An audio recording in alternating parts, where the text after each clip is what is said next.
Welcome to the Robots vs. Vampires podcast. Ready for another epic journey into sci-fi and fantasy. This week we've got two really gripping stories where good versus evil takes some, well, unexpected turns. Definitely unexpected. Survival in these worlds, it all comes down to ingenuity, wouldn't you say? Yeah, And spirit. The human or sometimes not quite human spirit. right. And that's what we love to dig into, the how and the why of making it through against impossible odds.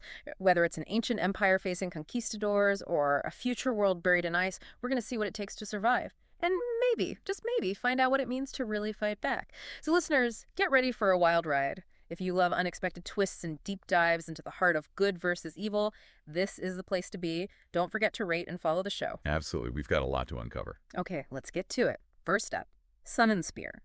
Now, you sent the story over, and right away I was hooked. Inca Empire, conquistadors, but then there's this whole other layer, this slumbering power tied to the land itself, like something out of a myth. It really blends history with almost a mythical awakening.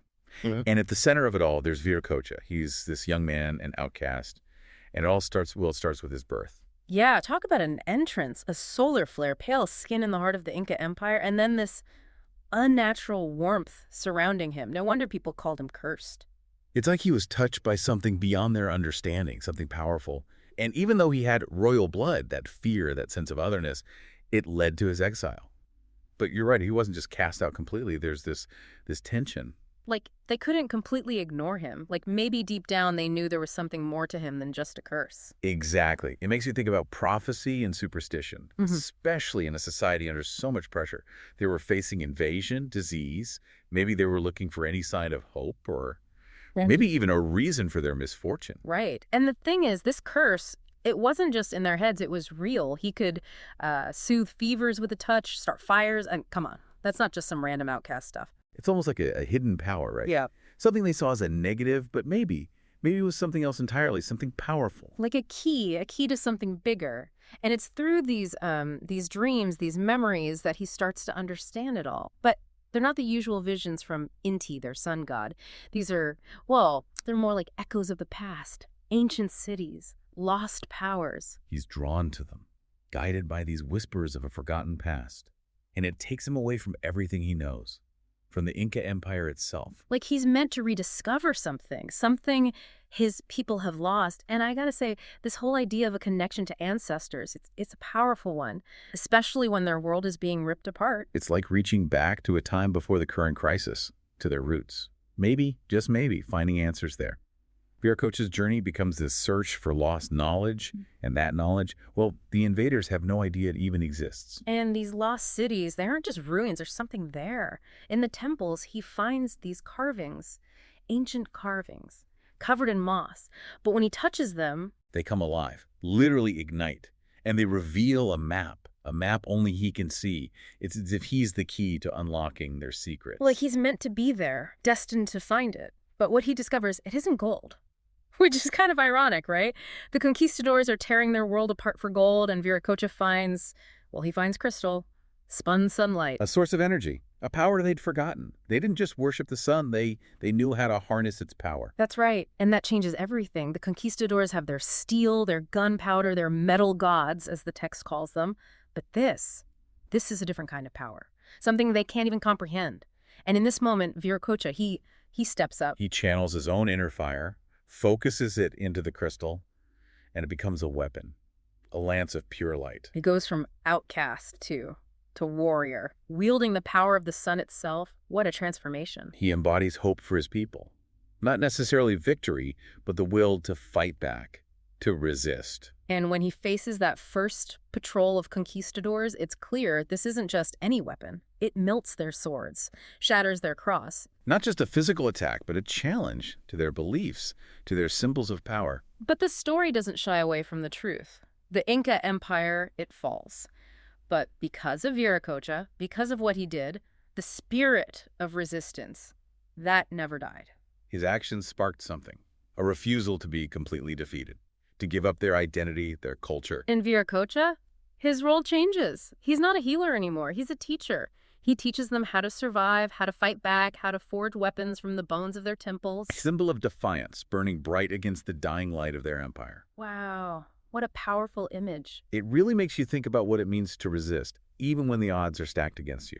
Okay, ready for a total shift in gears because next we're diving into the Ice Age curse. And let me tell you, this one is, well, it's chilling in more ways than one. It's a different kind of threat, that's for sure.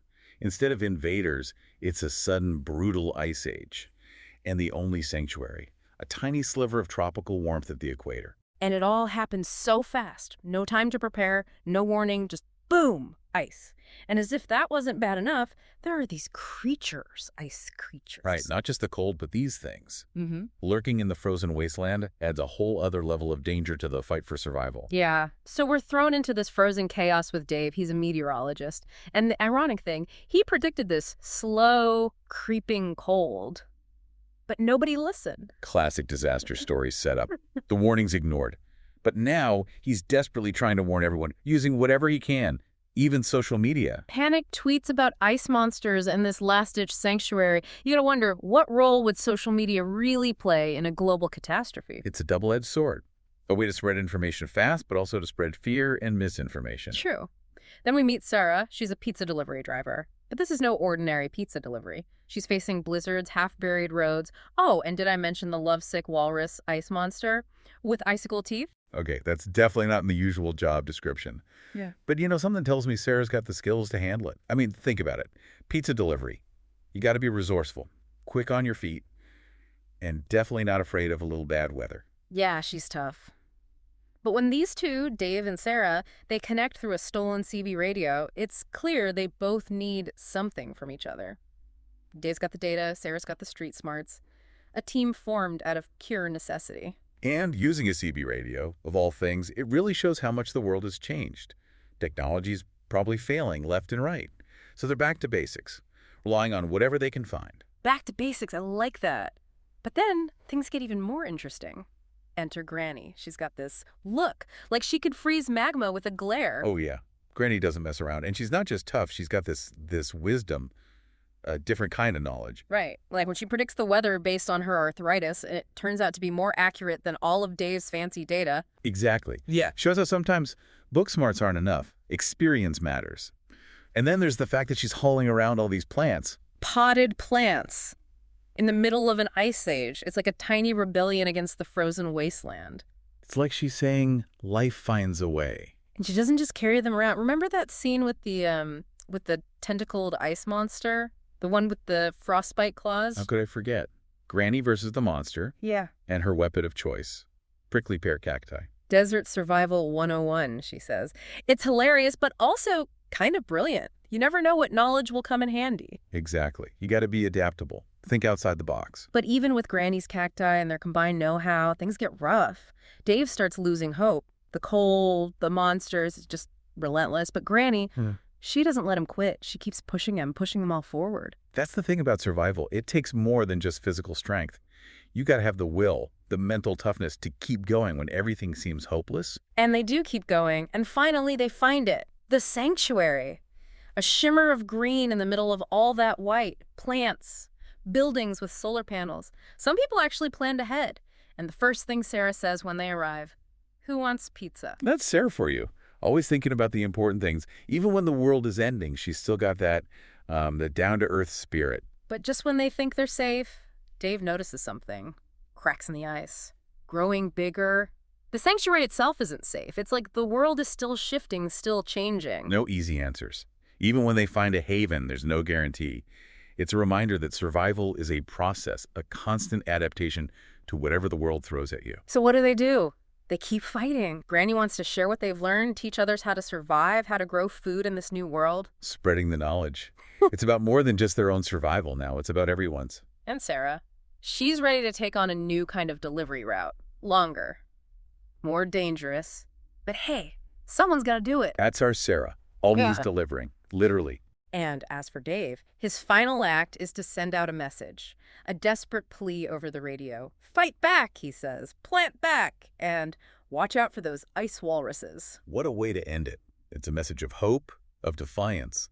It's also a reminder that sometimes the best solutions are the unexpected ones, the crazy ones. So we got two very different stories here, ancient empires, frozen futures, but they both explore this idea of finding strength in the face of the impossible, whether it's unlocking a forgotten power or wielding a prickly pear cactus like a weapon. It's about adaptation, about resilience, about the power of the human spirit, even when everything seems lost. And that leaves us with a question for you listening. What do you think? What unexpected skills or strengths would you rely on if you faced your own impossible odds? Share your thoughts, and don't forget to rate and follow the Robots vs. Vampires podcast. We'll be back next week with more epic dives into the realms of sci-fi and fantasy.